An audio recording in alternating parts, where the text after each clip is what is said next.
نحمده ونصلي ونسلم على رسوله الکریم اما بعد۔ برادران اہل سنت، میں نے عرض کیا تھا کہ ہمارے اس واٹس ایپ چینل سنی جمعیت الاحناف سے ان قریب غیر مقلدین کی کتاب سے امام اعظم ابو حنیفہ پر ان کی جماعت کے بے پڑھے اور آوارہ قسم کے لونڈے جو بے بنیاد الزام لگاتے ہیں اس کا جواب دوں گا۔ عزیزان محترم، میں نے اسی چینل کے اندر چند روز پہلے بتایا تھا کہ انگریزی دور اقتدار میں 1884 3 دسمبر کو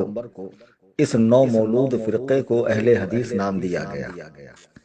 انہوں نے نام تو اہل حدیث رکھا، لیکن ان کا قرآن سے، حدیث سے، اکابرین سے، سلف سے، صالحین سے کوئی تعلق نہیں۔ یہ آزاد خیال لوگوں کا وہ ٹولہ ہے جس نے ہر کس و ناکس کے ہاتھ میں قرآن و حدیث دے کر اسے بازیچہ اطفال بچوں کا کھیل بنا دیا کہ جو من میں آئے کرو، دھاندلی کرو، دین میں تباہی مچاؤ، بزرگوں پر بھونکو۔ خاص طور سے سیدنا امام اعظم ابو حنیفہ کہ جن کے مقلدین لاکھوں کروڑوں میں نہیں، جب سے آپ کی اقتدا کی جا رہی ہے آج تک اور صبح قیامت تک انشاءاللہ آپ کے مقلدین کی نورانی جماعت رہے گی۔ کروڑوں اربوں مقلدین جن میں بڑے بڑے محدثین اور ناقد الرجال اور مفسرین، مجتہدین، مجددین، صوفیاء، اولیاء اللہ شامل ہے، ان کی ذات بابرکت پر یہ گلی کوچوں میں بھٹکنے والے لونڈے بھونکتے ہیں۔ حال تو یہ ہے کہ اگر ان کے سامنے اردو کی چند سطریں لکھوائی جائے تو ان کا املا درست نہیں ہے، اگر ان سے کوئی عبارت پڑھوائی جائے تو ان کے تلفظ تک درست نہیں ہے۔ پھر یہ ایسے لوگ امام اعظم ابو حنیفہ پر کبھی ان کی حدیث دانی کو لے کر، کبھی ان کی عربی کو لے کر، کبھی ان پہ الزام مرجیت کو لے کر، کبھی ان کے تقوی طہارت کو لے کر، زہد و ورع کو لے کر، کبھی ان کے فقہی مسائل کو لے کر باتیں کرتے رہتے ہیں اور بھولی بھالی عوام سمجھتی ہے بہت قابل لوگ ہیں اور لوگ ان کے بہکاوے میں آ جاتے ہیں۔ اللہ تعالیٰ ان کے فتنے سے، ان کے شر سے امت مسلمہ کی حفاظت فرمائے۔ الحمدللہ ہر دور میں علماء احناف نے ان کے دانت کھٹے کیے ہیں، اور الحمدللہ تنظیم سنی جمعیت الاحناف جب سے بنی ہے دفاع مذہب حنفی وہ سیدنا امام اعظم ابو حنیفہ نعمان ابن ثابت ابن زوطا ابن ماہ کوفی رضی اللہ تعالیٰ عنہ کی ذات بابرکت پر جو بے بنیاد الزامات لگتے ہیں اس کے جوابات کا سلسلہ ہمارے یہاں سے جاری ہے۔ آج جو چیز میں آپ کی خدمت میں پیش کر رہا ہوں وہ یہ ہے کہ امام اعظم پر جہاں بہت سارے بھونڈے اعتراضات ان کے ہیں، ایک اعتراض یہ بھی ہے ان کا اور ان کے ان پڑھ مولویوں کا کہ امام اعظم کا تعلق مرجیہ فرقے سے تھا اور وہ مرجی تھے۔ جیسے اہل سنت کا ماننے والا سنی ہوتا ایسے ہی مرجیہ کا ماننے والا مرجی ہوتا ہے۔ مرجیہ فرقہ اصل میں یہ شروع اسلام میں تھا، جیسے خوارج تھے اور معتزلہ تھے، تو ان دونوں فرقوں کے رد میں حکومت کی سرپرستی حاصل کرتے ہوئے ایک مرجیہ فرقے کی بنیاد رکھی گئی، جن کے عقائد گمراہ کن تھے، حدیث و قرآن کے خلاف تھے۔ جیسے ان کا ایک عقیدہ یہ تھا کہ ایمان کے ہوتے ہوئے کوئی گناہ نقصان نہیں پہنچا سکتا، اور ایمان صرف دل میں اور زبان سے اقرار کا نام ہے۔ پھر بڑے سے بڑے گناہ سے کوئی فرق نہیں پڑتا ہے، چاہے آدمی کتنا ہی گناہ کر لے، تو انہیں مرجیہ کہا جاتا تھا۔ تو آج کے جو اہل حدیث نام نہاد ہیں وہ کہتے ہیں کہ امام اعظم کا تعلق اسی گروہ سے تھا، اسی فرقے سے تھا، اور وہ کچھ دلیلیں بخاری سے اور بخاری میں ابو نعیم کی جو روایتیں ہیں اس کو پیش کرتے ہیں یا تاریخ الکبیر وغیرہ سے حوالہ دیتے ہیں۔ تو آج میں آپ کو بتاؤں گا کہ امام اعظم کی شخصیت کیا ہے۔ اس کو علماء شوافع سے، علماء حنابلہ سے، علماء مالکیہ سے، علماء احناف سے مت سمجھیے، غیر مقلدین کی جماعت میں جو کچھ بچے کچے دیانت دار مولوی ہیں ان سے سمجھیے کیا ہے۔ یہ آپ کو اسکین پیج نظر آ رہا ہے، کتاب کا نام ہے تاریخ اہل حدیث۔ اس کے مصنف ہے، اس میں لکھا ہے امام العصر حضرت مولانا محمد ابراہیم میر سیالکوٹوی رحمہ اللہ، چھپی ہے لاہور سے۔ اس کے صفحہ نمبر 85 سے 86 تک کی عبارت کو آپ دیکھیں جس کو میں نے ہائی لائٹ کیا ہے۔ یہ لکھتے ہیں اہل حدیث عالم لکھتے ہیں۔ اب اسے پڑھنے کے بعد جو اپنے آپ کو اہل حدیث کہتے ہیں ان کو چاہیے کہ کم از کم اپنے عالم کی بات تو مانیں۔ وہ لکھتے ہیں اسی طرح امام ابو داؤد کہتے ہیں کہ نعیم کی 20 احادیث ہیں جن کا کوئی اصل نہیں، یعنی نعیم نے سنیت کی تقویت، سنت کی تقویت کے لیے، سنت کو فائدہ پہنچانے کے لیے 20 حدیثیں گڑھی ہیں۔ جس کی کوئی اصل نہیں۔ آگے یہ لکھتے ہیں خلاصۃ الکلام یہ کہ نعیم کی شخصیت ایسی نہیں کہ اس کی روایت کے بنا پر حضرت امام ابو حنیفہ جیسے بزرگ امام کے حق میں بدگوئی کریں، یعنی برا بھلا کہیں، جن کو حافظ شمس الدین ذہبی، امام ابو عبداللہ شمس الدین الذہبی رحمہ اللہ، محتاج تعارف نہیں ہے، فن اسماء الرجال کے امام ہیں، ناقد الرجال ہیں،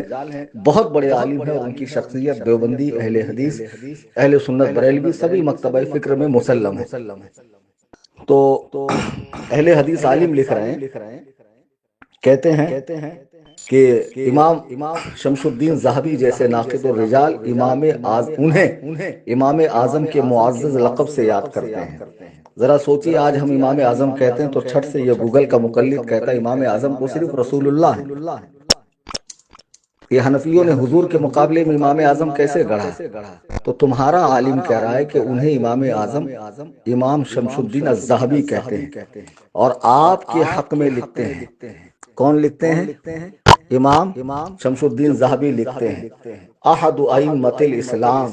یہ ائمہ اسلام میں سے ایک ہیں، جو اسلام کے جو امام گزرے ان میں سے ایک ہیں امام ابو حنیفہ، والسادۃ الاعلام، اور عظیم الشان پیشواؤں میں سے ایک ہیں، واحد ارکان العلماء، اور بڑے بڑے علماء میں سے ایک ہیں، واحد الائمۃ الاربعۃ اصحاب المذاہب المتبوعہ، اور وہ چار امام جن کے مذاہب پوری دنیا میں پھیلے ہوئے ہیں، ان میں سے ایک مذہب کے پیشوا یہ ہیں امام اعظم ابو حنیفہ رحمۃ اللہ علیہ۔ آگے اہل حدیث عالم لکھتے ہیں کہ نیز امام یحییٰ بن معین سے نقل کرتے ہیں کہ انہوں نے کہا کہ آپ یعنی امام ابو حنیفہ ثقہ تھے۔ آج غیر مقلدین کہتے ہیں کہ امام اعظم اگر ثقہ تھے تو ان کی روایتیں حدیث کی کتاب میں کیوں نہیں ہیں؟ امام یحییٰ بن معین کوئی معمولی شخصیت نہیں ہے جن کی روایتیں سیاہ ستہ کے اندر ہیں۔ وہ فرما رہے ہیں کہ امام اعظم ابو حنیفہ ثقہ تھے، اہل الصدق سے تھے،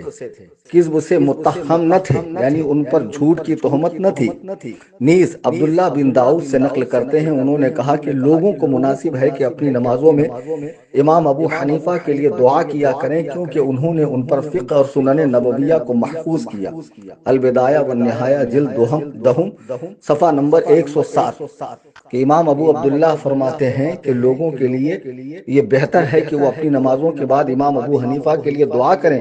چونکہ امام اعظم ابو حنیفہ نے اللہ کے بھیجے ہوئے دین جس کو رسول اللہ نے لایا، صحابہ نے پھیلایا، اس کو سب سے پہلے کتابی شکل میں محفوظ کیا، اور قرآن و حدیث سے لاکھوں لاکھ مسائل، 12,93,000 مسائل نکال کر قیامت تک کے لیے امت مسلمہ کی آسانی کر دی۔ یہ آپ کی کتاب ہے، اگر حوالہ غلط ثابت ہو جائے، عالم تمہارا نہ ہو، عبارت تمہارے عالم کی نہ ہو، مکتبہ تمہارا نہ ہو، تو مجھ سے منہ مانگا انعام فقیر محمد کلیم حنفی رضوی سے لیتے جاؤ۔ قیامت کی صبح تک تم اس حوالے کو غلط ثابت نہیں کر سکتے ہو۔ عزیزان محترم، الحمدللہ ہمارا چینل ہمیشہ فرقہ باطلہ کی دھجیاں اڑاتا ہے، ان کے بھونڈے اعتراضات کے علمی جوابات دیے جاتے ہیں۔ میں گزارش کروں گا جیسے آپ جڑ کر دینی فائدہ اٹھا رہے ہیں، آپ کی کوشش یہ ہونی چاہیے کہ ہر سنی بھائی بہن ملک و بیرون ملک میں رہنے والا اس چینل سے جڑے اور اس کے ایمان و عقیدے کی حفاظت کا سامان ہو، اس کے اعمال اچھے ہوں، اس کی عبادت صحیح طریقے پر سنت کے مطابق ادا ہو۔ اس لیے چینل سے زیادہ لوگوں کو جوڑیے، اور غیر مقلدین کا یہ بھونڈا الزام کہ امام اعظم مرجی تھے، اہل سنت و جماعت سے نہ تھے، جیسا کہ 26 نومبر 2024 کو میں حیدرآباد ہندوستان کے شہر گیا تھا، ایک اہل حدیث عالم فصیح الدین سلفی سے مناظرے کے لیے، حیدرآبادی سے مناظرے کے لیے۔ اس میں ایک عنوان یہ بھی تھا کہ اس نے دعویٰ کیا تھا کہ میں ثابت کروں گا کہ امام ابو حنیفہ مرجی تھے، اہل سنت و جماعت سے نہ تھے۔ خبیث آنکھ کھول کر دیکھ کہ تیری جماعت کا عالم امام اعظم ابو حنیفہ کے اس الزام کو بے بنیاد قرار دے رہا، اور الزام کی جو پہلی کڑی ہے جس نے یہ الزام لگایا ہے، اس کے مرکزی راوی کی دھجیاں بکھیر رہا ہے کہ وہ خود ہی حدیث گڑھتے تھے۔ تو جو حدیث گڑھتا ہو وہ ایسے بزرگ کی شان میں اگر جھوٹی بات کہہ دے